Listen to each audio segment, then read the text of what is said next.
we can start with book club. Because a decent amount of people are in here now. Just wanted to wait a little bit because it takes a second for people to feed in. This is chapter 4, exclamation point book for the book. I believe, yeah, that works. Of course, our prison's obsolete. Angela Davis, her kind of manifesto, maybe the wrong word, but putting forward kind of a formal argument in the 21st century, 2003, early 21st century, of prison abolition, what it means, what it entails, why we ought to abolish the prison, etc. So chapter 4 is all about not necessarily even women, because it applies to everyone, and non-binary people as well, of course, but how gender structures the prison. Angela Davis makes an interesting point about this because women's incarceration hasn't been a thing for that long. So if you track like the origin of the penitentiary, the prison in America specifically, of course, she usually uses American historical examples. It's about 100 years after the first penitentiary that they actually start to think, oh well, maybe we'll put women in these things too. And what you might want to say, or might be inclined to say, is like, oh well, we know prisons are bad, they're not good. That's, I guess, good for women, right? It helps them a little bit more, or they're less incarcerated. It's an advantage, but that's a very misleading way of putting it, or that point is very misleading to the truth of how gender structures the prison and the effects of that. So even, and I bring this point up somewhat before in last week's chapter, because Angela Davis makes this argument, or at least hints at it initially in that chapter. But women not having access to the prison, and as a means of what is at least ostensibly harm reduction, meant that for the most part, the way in which women interacted with punishment for transgressions was in the domestic setting.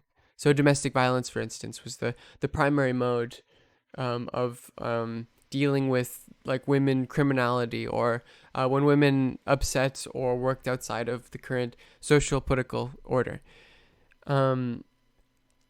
It's also important to note that women's reforms, so the prison reforms that allowed or included women in the prison, were also initially seen as progressive. One of the reasons for this, and it's easy to at least understand this position, like Elizabeth Fry is a good example of an early women's prison reformer, is because before the prison, women were subjected, as the penitentiary itself, of course, the prison was also seen as a progressive reform. Women before the prison were subjected to more archaic modes of punishment. So, capital and corporal punishment, right? Of course, the general argument that Davis wants to make in this chapter is firstly that the way in which the prison treats women and men, and also, of course, the way in which it forces like non-binary people to exist within that binary, regardless of the fact that you could even point to women being less incarcerated, that still negatively affects women. That the way in which gender is structured in the prison reinforces patriarchy, reinforces the gender binary. Davis also early in the chapter brings up Asada Shakur's experience in prison. Asada Shakur, which is a complicated story, of course, but she was in prison for, I believe she was accused of killing a cop, and then she applied for asylum in Cuba. But she writes about her experiences in the prison and the intersection of racism and sexism. Yeah, falsely accused. Like for instance, that women are subjected to strip searches with a focus on what Angela Davis uses the term. I won't get too graphic, of course. The autobiography is great. What does she use? She uses they're forced strip searches with a focus on internal examination of body cavities. I think we can understand, and if you don't consent to these searches, they essentially to quote the biography, I believe, they lock you in the hole and they don't let you out until you consent to the searches internally.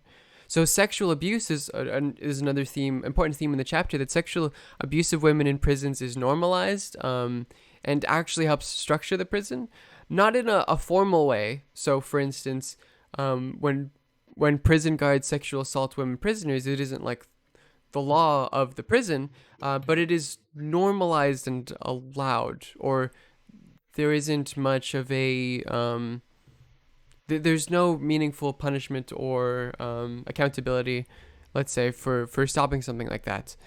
Um, One of the main reasons this is the case is, of course, that prisoners really don't have rights. One of the effects of that is that guards don't have a responsibility to treat prisoners properly. And this is another way in which the patriarchal modes of oppression that structure society in general also apply and are, let's say, why am I blanking on this word? Extended or why am I blanking on this word? Made bigger within the prison. Um, yeah. Expanded, extended. Yeah, I guess those are fine words. I don't know why I'm blanking on the specific word I'm thinking of. To the point in which, like, because typically what happens is the prison guards are male and the women prisoners are, of course, women. So the general modes of punishment towards women, particularly related to, like, sexual assault, apply and are exemplified within the prison. That's the point, I guess. Also, an important point, particularly in the earlier stages of the prison, criminal women are rehabilitated by assimilation to correct womanly behaviors. So these correct womanly behaviors are typically associated with domestic work, which, of course, is an easy way to see how it intersects with, like, patriarchy. That the way in which the woman is, let's say, built up, the criminal woman is built up within the prison, is to do the typical patriarchal role of the woman. This is just another good example of one of the ways in which the prison, maybe, let's say, isn't inherently sexist as a structure, but is very good at taking patriarchal structures within a greater society and expanding them, entrenching them, making them worse. We see this with racism as well, which was kind of a general point in, of course, chapter 2. There isn't that many women. Women are rehabilitated doing the dishes. Yeah, like, genuinely, to a certain extent. Trooper, thank you for the 6 months. Yeah. Of course, there isn't that many women in the prisons, comparatively speaking. Of course, American incarceration, there's a lot of everyone. It's 3% of the population, 300 million people. I believe it's more than 3% now. But of course, like, particularly since the 80s, Reagan's reforms, the Clinton crime bill in the 90s, incarceration rates for women, exacerbated is the word that's a good word. The patriarchy is exacerbated within the prison. With the Clinton's crime bill, Reagan's reforms, incarceration rates for women are going up. I believe in the last 20 years, the largest increased rate of incarceration for any particular group is, like, black trans women, as, like, an example. Of course, homelessness went up. A lot of very bad things since the kind of neoliberal reforms in the 80s, which are, of course, integrally related. I'm not pronouncing that word correctly, with the prison, and the prison responding to those neoliberal reforms, and the increased, crime rates or harm within society, particularly marginalized groups, that the prison is, at least ostensibly, a band-aid solution for. Reform for women that meant make separate prisoners. Yeah, absolutely. Yeah, so the dismantling of social services and the prison construction boom that happened in the 80s saw far more women behind bars, which makes sense.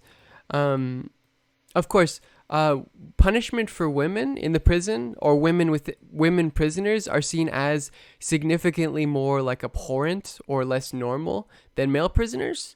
It's seen as like an exception that usually women don't transgress the law in the particular ways that we associate criminality with men. And of course, there are racial dimensions within this as well that I'll probably get to later. Um, which actually also works to entrench patriarchy within the prison. Um, the women are typically contextualized, and this is an important theme throughout the chapter. Typically contextualized as mentally ill, the kind of fallen women stereotype, and unable to do malicious acts or harm, whereas men are typically contextualized as harmful, that they are psychopaths or they are sociopaths. Let's say that's the typical male conceptualization for the prisoner. For women, it is that they aren't acting rationally, that they're insane. Let's say. Um, Camilla's saying women prison should have as many weapons too. Oh yeah, this changes later on actually. The modern prison reform, you start to see a lot less difference between how women prisoners are treated and how male or men prisoners are treated. But at least particularly early on with the progressive reforms of like Elizabeth Fry and other like women prison reformers, this is typically how they contextualize them. You see as history progresses with the prison that the difference in the structure of the male prison and the female prison starts to get less clear. Particularly, I mean, you can see in like last chapter, particularly when the prison stops being even at least ostensibly about reforming the prisoner's soul, in which it's the private prison doesn't actually give a shit about the individual in the bunk bed, or in the bunk. They don't care about reforming them or making them you know work alongside society. It's simply a punitive measure. Like the Supermax prison example is so far from what like the initial prison reformers who created the prison imagined a prison to be. And one of the connections with that is that women prisoners are treated in a similar way to male prisoners because the Supermax prison doesn't give a shit about the prisoner. And giving a shit is probably too of a kind of normative way of explaining that. The prison doesn't care to re-up particular relations of power that change the actions of the prisoner. So yeah, typically, initially at least, the archetype of the woman prisoner was the fallen woman. Initially, there was no possibility of salvation. It was seen that they were, mentally ill. The institution of psychiatry kind of begins to intersect here. Not initially, as psychiatry wasn't widespread enough, but particularly later on, I believe in the 19th century and beyond, prison reform for women was very integrally related to psychiatry. But the early women prison reformers, like Elizabeth Fry, did not question the fallen woman archetype. What they said was like, no, women can be redeemed. These fallen women who are within the prisons can be lifted up. Their souls can be saved, which relates in an important way to psychiatry, because the essential point there is that it's no longer a religious point, or at least ostensibly not a theological point about the soul, but a scientific understanding of the soul, which is to say, like psychiatry can mold the actions of these mentally ill women who have transgressed society in a way in which is productive. So yeah, the early woman prison reformers focused on not questioning the fallen woman stereotype or archetype, but saying that women could be saved. So the way in which they did this was to create essentially like good women and mothers particularly for white women prisoners, and then typically for black and indigenous women or women of color, the mode of reforming them was creating good servants.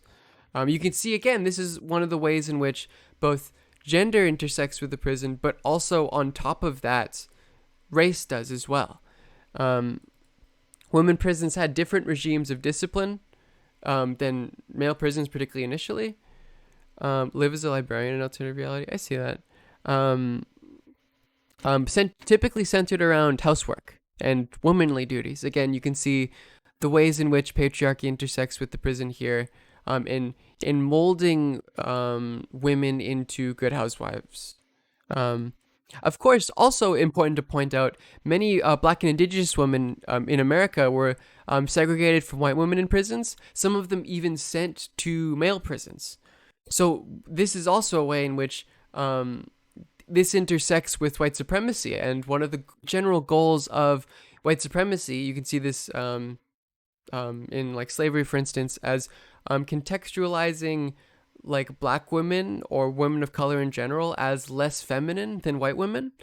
One of the ways this was done during slavery and afterwards was contextualizing black women who were slaves and were more muscular than white women who did not have to work manual labor, or were not forced to work manual labor, as less feminine. I'm thinking of I don't want to get the person. Sojourner Truth's, I believe it's a speech called "Ain't I a Woman," which essentially conceptualizes a lot of this. The way in which, Hazardous, thank you for the 2-1. The way in which black women's femininity was denied them and how that intersects with white supremacy. This is another example of that, in which black and indigenous women were sent to male prisons. They weren't even attempted to be molded as, housewives. And of course, as I mentioned before, more contemporary prison reform is far less separate in terms of disciplinary punishment structures to male prisons. Like, women prisons are far less different than male prisons, particularly during the early inception of the prison. And incarceration rates for women are also increasing, as they are for everyone in the 80s, but actually particularly for women, and of course for black women, and specifically black trans women. Again, I brought up the fact that the largest rate of increased incarceration proportionally, I think it's since the last 20 years, but probably goes later than that as well, or earlier than that, I guess, is the increased incarceration rate of black trans women. It's since the 80s. I have the stat here. Indigenous women also relate to the prison, and this is particularly more relevant if you do prison abolition work and general prison abolition theory in Canada. Of Indigenous women relate to the site of the prison as one which attempts to turn them into civilized caretakers. So it's a part of the assimilation or civilization mission. In Montana, Indigenous women are 25% of the incarcerated population, but they constitute 6% of the population. This is very much so also the case in Canada. It's if you do a genealogy of the Canadian prison, it far more relates to Indigenous people and the colonization of Indigenous people than in a similar way that I think Angela Davis relates the evolution of the prison with anti-black racism. But of course, there are Indigenous people in America, so this also affects them. And there's another interesting point and a general point that Davis makes is, like, as feminists, it's important to criticize the incarceration of men. Yes, no, the subcounter is fake. I'm sorry. It's fake. You got it's important to I have 3 houseplants now. Gotta water that one. It's kind of a little droopy. What was I saying? As feminists, it's important to criticize the increased incarceration of men as well, and how that incarceration actually works to conceptualize and entrench the gender binary, right? Men are a certain way and women are a certain way. Um, Kavit Kavatika, thank you for the 4 months. Yeah. Um, these incarceration rates, even when it increases for women, do work to structure the gender binary and enforce it. And a particularly new area of study, probably in the last 20 odd years, is kind of showing up is like how trans women relate to the prison, or trans people in general relate to the prison. And obviously, particularly for like non binary people, in which they are forcefully gendered in a way in which they do not wish when they're either sent to a woman prison or a male prison. Um, but then also like binary trans people being sent to the wrong prison, or I can think of the example of like, Kamala Harris as a federal prosecutor denying trans people access to hormones in prison. um the one of the main points Davis wants to make throughout the entire book is how incredibly intersected um systems of oppression within America are: racism, sexism, transphobia, with the prison institution, and how easier it is for those systems to function alongside and with the prison.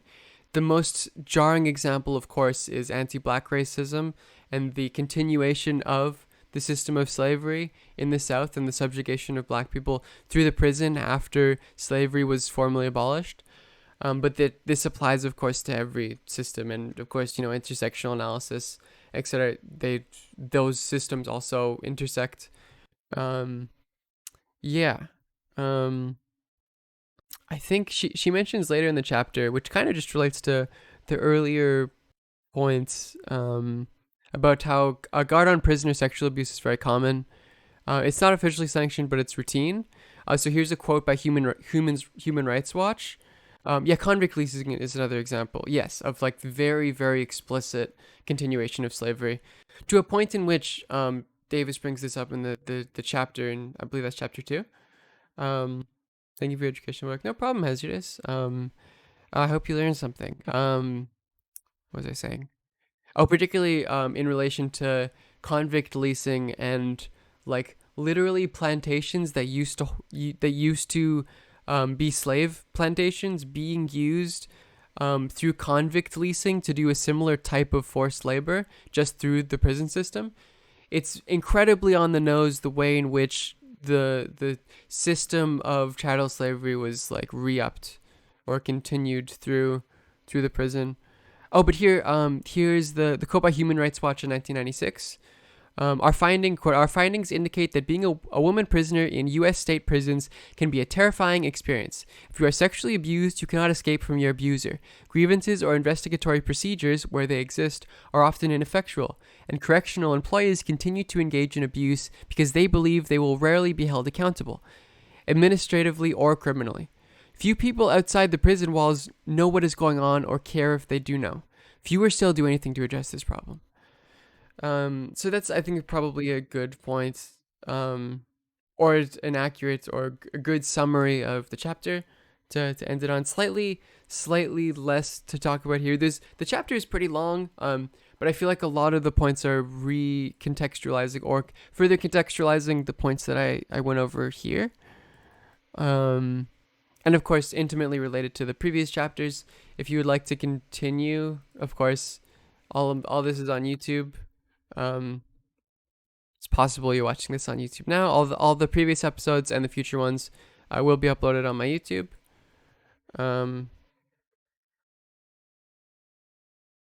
Yeah. And yeah, if you guys have any questions or comments, please let me know before we move on to anything else. I think there have been a couple of questions in the chat I can go up. Does the concept of them, this is Mooney Machine, concept of fallen or money machine, tie into thinking along the lines that women are objectified to fulfill a role for men in a patriarchal society? If they don't conform, then they are more likely to be criminalized? Yes, absolutely. Important to bring up that a lot of the ways in which women were, it was two O's. I said it I said Mooney. Yeah, because it was two O's. Um, I think it was two O's, that person's name. Yes, one of the ways and one of the primary modes in which, particularly early on, women were seen as transgressing the law. See, told you, two O's. Transgressing the law, and being worthy of a prison sentence. Particularly, this particularly applies to white women. Was not doing their domestic duties properly. This is a particularly because typically not doing domestic duties, the punishment was domestic. But prison reformers kind of changed that, and of course, this is again where it also intersects with racism, where like black and indigenous women in American prisons were less likely to be treated upon this standard and more likely to be treated upon the standard that men were treated, and sent to male prisons. Um, yeah. So yeah. Um, use of drugs in mental institutions, but not in penitentiaries. Oh, yeah. That's a very important point. Yes. Drugs are very commonly, particularly with women, but also with men, used as what could essentially be described as a sedative to ensure that they do not rebel. There's a general theory. I think someone tried to audit. I don't know if audit's the right word, but like the U.S. prison system to see how much like antipsychotic drugs they use in the prison. The general theory being that like I think there's a book on this. I cannot remember the title of it. I remember hearing about it, but not reading it. The general thesis being that like you can't lock that many people up without the use of like antipsychotic drugs. Um, Men were yes. There's a particular relation between women and psychiatry, but also it also of course intersects with men. And now that the distinction in treatment is becoming less less distinct between male prisons and female prisons, this is becoming obviously more applicable to men as well. Particularly because in America, it's hard to keep 3% of your population just in chains without them trying to rebel or resist. So antipsychotic drugs, you know, you're treated in a way in which is it 1%? 3 million people. Oh, you're right. That is 1%. You're right. I was thinking 3%. I don't know why. Um, you're treated in a way in which you are contextual. Like, let's say you are put in solitary confinement for a majority of the day, a majority of your day. This has very negative effects on your mental health. Um, just simply not interacting with people is such a cruel punishment. You start hallucinating, you start not being able to figure out what is real and what is not. And then a psychiatrist comes in and is like, oh, well, you're having a psychotic episode. You need these medications. And like this is contextualized along the lines of psychiatry in its language, but it is used in a way in which justifies further incarceration. When the problem in the first place to a lot of these actions is that they're being incarcerated. I'm trying to think if there's an example in Canada. Um, Ashley Smith. Yes, that was her. It was a woman. I believe it was like she was also white. Which is to say that like this applies. It particularly applies to like Indigenous women in Canada. This is in Ontario, but also even applies to white women. Ashley Smith, teenager who killed himself in a prison in Ontario, in an Ontario correctional facility, and what essentially happened was the ways in which there was a further increase in her incarceration over a lot of her teenage years was contextualized in a way in which she would literally say the reason why I'm harming myself or feeling suicidal is because I'm in this jail cell for like all of my life, for all of my time. And they would be like, oh well, she's clearly mentally ill. We need to make sure that she doesn't harm herself, and we will continue putting her in this cell, just giving her antipsychotic medication, etc. But that that this is a modern example of the fallen woman stereotype and the contextualization of, let's say, violent women as mentally unwell, and needing psychiatric treatment, but specifically psychiatric treatment within a prison context, within the prison.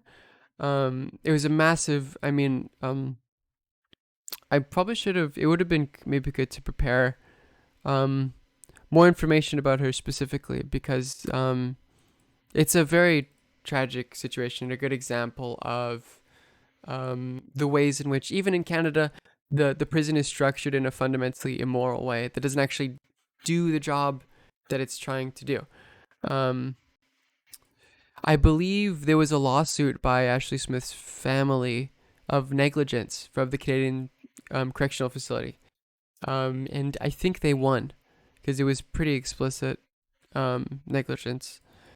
Um, Yeah, and it was a big international, or it was a national story, particularly because she was a white woman, so it was easier for Canadian, white society to feel sympathetic to how she was treated.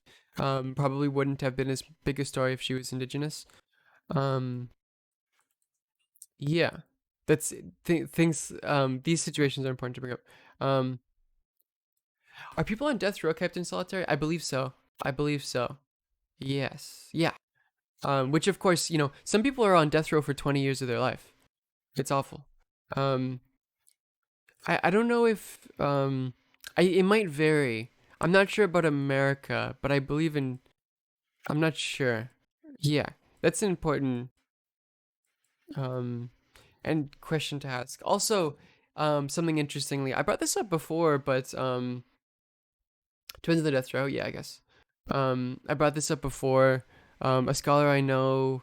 And if you're like, if you're watching the YouTube videos, this is just the same story I told last week. But again, but a scholar that a professor that I've had the privilege to work under at some point, Lisa Gunther, who is essentially a activist slash academic abolitionist, has a death row reading group. This is in um, somewhere in, I believe, Kentucky. I cannot remember the city because I'm stupid. But where, like, she'll like read Foucault with them and see what they think of it. And one of the prisoners, the people in death row, was, when commenting about Foucault, and I think this was a general consensus, was like, I wish the panoptic model was even a thing, because they don't give a shit about us, even our movements. Um, there's a simple, particularly with death row prisoners, they're just what is essentially, this is a brutal way of describing it, but it's a very brutal system, just thrown in the hole and forgotten about. Um, in the book, she refers to a sociologist who met a Native American woman. She was drugged to calm her anxiety with prison, but it made her aggressive, so they drugged her more. Right, yeah.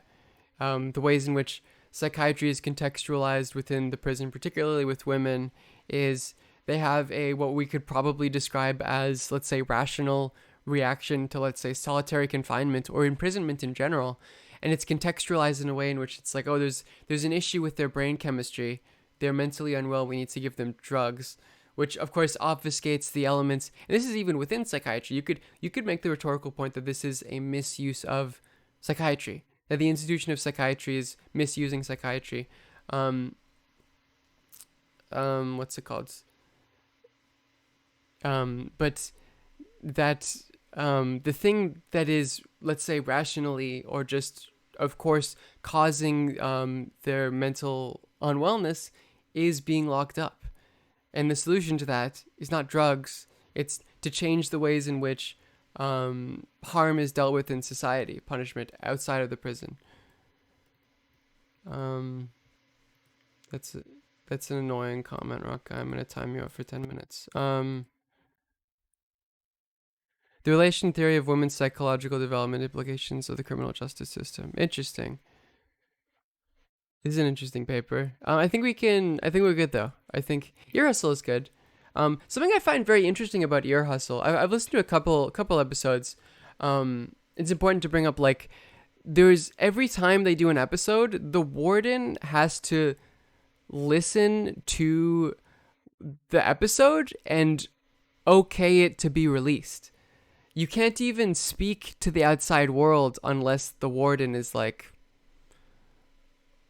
sounds good. Um, yeah, Ear Hustle is good though. Yeah, it's produced by prisoners, run by prisoners. Did an episode on Death Row. I need to listen to that. Yeah, I think that's the end of book club for now. It's insane, right? And it's just a very it's that like they can't even communicate with the outside world without the institution of the prison okaying it. Um, yeah, short but sweet. Yeah.